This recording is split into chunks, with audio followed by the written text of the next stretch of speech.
guys, welcome back. Episode 22 of our video podcast. We're recording this one right back to back with the other one, so yeah, that's why we're wearing the same thing. Yeah. So let's get right into it. A lot of stuff. This time Nintendo news. Nintendo news. Last time was Sony, this time Nintendo. So, was it 2 episodes ago we did a Nintendo Direct one? Or no, it was 3 episodes ago. Who cares? Yeah, well, something like that. Not like we weren't doing video. No one's keeping track. Yeah. All I know is we weren't doing video. Yeah. And Jared wasn't here. Mm. But that could have been any video. Yeah. It's weird. They've been holding a lot of Nintendo Directs. Because the last one was a huge Wii U one. We knew a 3D Mario was going to come. We just didn't think they were going to confirm it then. This one was about the 3DS, and it was about... They started off with Iwata wearing a Luigi hat. And then... It was he's like, this is going to be the year of Luigi, because he's always been the sidekick, he's always been the forgotten guy. And then Miyamoto makes his very first appearance in the Nintendo Direct, talking about Luigi's Mansion, because that's coming out in next month, March 24th. March 20th for Japan. Still doing that, Japan. Well, less and less, though. Yeah, that's true, because it's getting better. Technology but yeah, Miyamoto, which was neat. It's weird. I've never actually heard him talk about Luigi's Mansion. He's like, let's see. It was 12 years ago we did Luigi's Mansion, the first game. He's like, ever since then I've always wanted to see this game in 3D. So that'll get all these people that are like, it should have been on Wii U to shut up. So what did they really say about it though? What more is there to say? He was it's coming out. We know it's coming out, but he was just talking about like some of the mechanics and saying, he's like, and people kind of say like this doesn't really look like a scary game. He's like, it's not supposed to be. It's more like a light-hearted kind of adventure game. Right. So I'm like, okay, that's neat. So they said some basic stuff about it. It looks good. It looks good. So what else did they say? He's just talking about they basically showed a bunch of clips. He's talking about the multiplayer, because there's a multiplayer part of this game which I found kind of weird. Everybody's playing as Luigi, but with different color palettes. Okay. Classic Nintendo stuff. Yeah, like Smash Brothers. Right. Which then reached an epic point by the time they got to Brawl, because then you could actually have like specific things, like Wario had his other outfits and stuff. Peach had a Daisy outfit. Right, and Samus had some of her special suits, like Gravity and Fusion.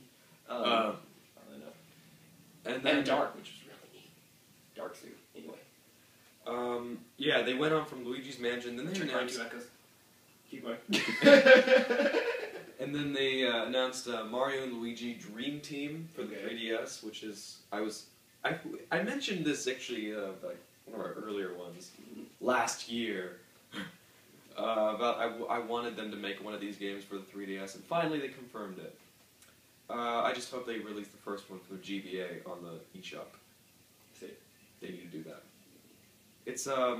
It's basically another Mario and Luigi game, same team, Alpha Dream. Well, I'm assuming it is. They didn't say that, but it looks lovely. This is a 2D game. It has like a weird comic 2D art style. And I was kind of weird, like, how are they going to bring this on the 3DS? Like, how are they going to make it 3D? And what they did was they kind of did like a Mario Kart 64, which they have like 2D sprites, which kind of look 3D, but it's in a 3D world. And it's weird, because it's like Luigi is, you're inside of Luigi's dreams, and Mario adventures into them, and you can do all this weird stuff. And like, you use that little star character to like mess with Luigi while he's asleep. Anyway, there was one part where they showed like Luigi's making Luigi sneeze, and that like affects Luigi's dream, and Mario how he maneuvers it. It looks really weird. And then to get out, you give him the tip. It looks really weird. And I'm like, that's really. It's creative, but I'm just... Screw Inception, I hate that it screws in your mind. Anyway. Everybody's like, everybody's gonna make all these Inception jokes now. Yeah. So, And then they made a huge DLC for Mario U. Like an entirely new game, all these different levels, an entirely new world map and everything. I don't know how much it's gonna cost. But it's all nice to Luigi. hear that they're making DLC. Yeah, they're doing well with 3DS as well. Yeah, that's not a big thing for Nintendo. It's nice to hear that they're finally doing that. This is a huge one. Yeah. Because usually they'll just add like a level or two. Right. This is like a whole separate game. Right. I don't know how much space it'll take, but if you have a hard drive for your Wii U, then you should be fine. Yeah. And then they went on to like Mario vs. Donkey Kong.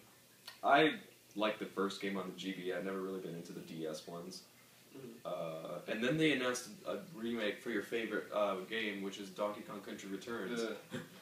For 3DS. Right. Same game, just a 3D remake. Yeah, just without the waggle. Because you had to, like, remember when you had to, blow, you had to, like, do this? That. Or to roll, you had to, like, do this. Right, which is dumb. Yeah, I don't know why they were not precise controls, but I liked the game more than he did. I got a better idea. Let's all just go back and play Donkey Kong Country. It was a better game. How about that in 3D? Why don't we have that? Well, if only Rare wasn't owned by Microsoft. That's right. Weird crap legal rules. Anyway. Yeah, I think that pretty much does it for the Nintendo Direct. Because they went on some other stuff, but it was basically a lot of Nintendo 3DS news. I'm glad they're doing this stuff. Right, at least they're doing stuff. There's one thing I want to mention before we transition topics. I didn't get to mention last time we were talking about Sony. Now that Wii has Wii U, Sony has PS3 and now PS4, Xbox wanted to make their console a 10-year console. Do you think they'll be tempted now to come out with some new, we have this thing? Sony also said they wanted to make PS3 a 10-year console. They lie all the time, though. Well, PS2 was also supposed to be a 10-year console, and it was a 13-year console. That's just because they didn't know what to do. There's PS1 was supposed to be a 10-year console, and it was discontinued in 2006. Wow. Yeah. Yeah, they hung out to that for a long time. So I'm wondering if Microsoft's just going to be They're tempted. probably... Well, here's the thing, though. I think they will be. The Xbox was like a 4-year console. The first Xbox came out in like 2001. No, it was like a 6-year console, never mind. Yeah. But yeah, it was discontinued in 2007. They discontinued it like so right when the basically Xbox... what you're saying is it's anybody's game. It really just depends. Those saying it's 10 years is just words. I'm waiting for their It's like a politician promising things.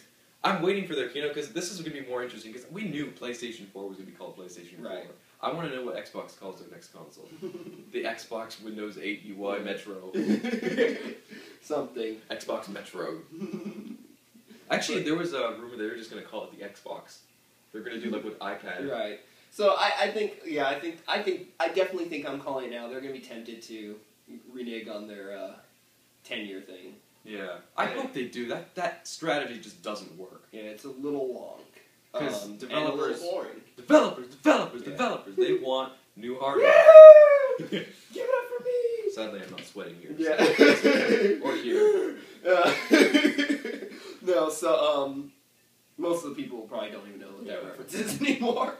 Anyway, so, so that's probably what's going to happen there. We'll probably see a new Xbox something sooner or later. Alright, let's just keep going with the new Star Wars information. I actually have been thinking about the new Star Wars information a while. I've been keeping it inside.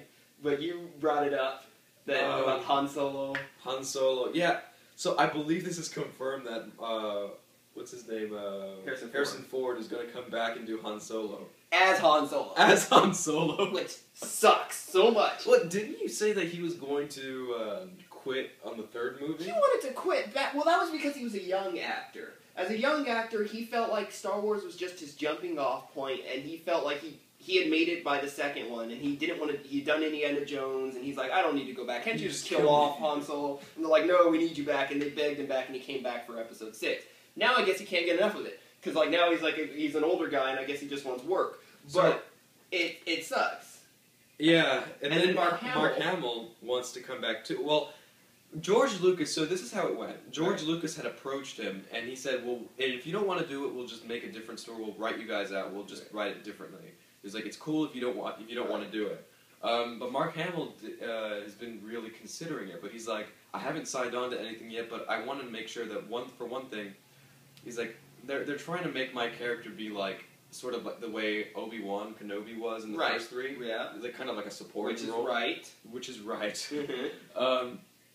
But he's like, but if I come back, I want to see everybody come back. He's like, I don't want to just be one person. I want it to be everybody. Which could work if they do like New Jedi Order, where they have their kids kind of in charge. Yeah. Or like if you look at a Legacy series where he is like, where Luke is like a Force ghost and he's kind of giving instructions to his now like great grandson or something like that. That's fine if they come back like that. But all I know is I do not want to see a year 2013 Carrie Fisher in that Slave Girl uniform, like outfit. I do not want to see that. If I see that, like if you don't know if you've never vomited out of your eyeballs, I'm sure now you will. I'm sorry, Carrie Fisher. most ironic thing is that she always was concerned about how she looked in that slave girl uniform back then. So I look fat. Yeah, and now it's like, now you really don't. You are. Now you, oh God, I was going to approach it a little bit more depth. Okay, for all you Carrie Fisher fans out there, send your hate mail to Josh, not me. But yeah, it's like, now it's like it really might be a concern. But I'm sure they won't make her do that. And I was talking about how J.J. Abrams is just like a little kid. He's like, yeah, I get like, now I got like Chewbacca in here, because he wants to get Chewbacca, and he's like, I got Han Solo in here. Miyamoto with plush dolls. But yet not creative. And then he's like, thinking, pew, pew, pew, their lasers. I really don't think, I'm starting to wonder if this new Star Wars movie is even real. I'm beginning to wonder if it's just one giant social experience. Movies, yeah. They confirmed 3 of them. I wonder if it's just some giant social experiment where it's like, where it's just, let's see how PO'd we can make all these nerds. Like, I'm beginning to wonder if this is just one giant troll. I don't even know. So, who knows? And then, it's no good. And then they're continuing to ruin Star Trek. I'm gonna see. Is he still the director? I think so. He's got his grimy hands in both. He's also the producer of one of my favorite shows on TV, which is Person of Interest, but I don't think he's involved with that. Person of Interest. Is that the one where there's like the cameras everywhere? Yeah, it's Jim Caviezel and... And it's like everything's... I designed the system to blah, blah, blah. Yeah. I'm sorry. J.J. Abrams was... I can't stand J.J. Abrams at all. He's a producer, or he's executive producer or something, but I don't think he's grimy involved. Hands and things. He's not involved. He's got his grimy money involved. Because I actually like that show. I can't stand J.J. Abrams in any way, shape, or form. It's Jonathan Nolan, who's the brother of Christopher Nolan. I've never seen... The only thing I've never seen is Super 8, like I said last time. Oh. So I'm probably going to see the new Star Trek when it comes out in theaters, because I don't want to wait. Like, I want to be part of the conversation right away. I waited on the first one. I waited on the first one for it to come out, but this one I'm not going to wait. I'm not going to see it. I'm just going to see it, even though I know it's going to suck. And I guess I'll have to eat my hat if any of this stuff doesn't suck, like Star Wars or Star Trek. If they do it right, which is like a 1% chance, I don't know, like 10% chance, I guess I'll have to eat my hat. But, I'm just curious about Star Wars. And I'm hoping my hat will be made out of fur roll. Are you not going to see Star Wars? No, I'll see that in theaters. Yeah, I'm curious. So you're not going to see Star Trek, but you see Star Wars? I'll probably see Star Wars. Okay. I'll have to watch the new trilogy, though. Oh, right, you haven't finished it. I haven't finished the series. Yeah, you're kind of... I'm a Star Wars newbie. Yeah, because you don't like anything with Star in it, as I mentioned before one time. And now we finally got him to see 4, 5, and 6, and now we watch... Yeah, but I watched the edited versions. Right, with the new versions? With the edited... Hayden Christensen and all that. Yeah, that's okay. It's okay. It's not that I was like, hey, he's not supposed to be born yet there. It's not that big of a deal. Alright, so basically, that's it. So those are our 2 things, and we'll just have to... We'll have to see what happens on all these fronts when they get here. It's going to be like... It's going to either be epic win or epic fail or something awful in between. Either way... The Nintendo games will be an epic win. Yeah, probably. And when it gets here, we'll probably be here to let you know and give our opinion on it. Yeah, this summer. Find out what 2, maybe 3 guys think about it right here on To the Third Podcast. Rated PG-13. Don't miss it. Boom. Alright, we're done.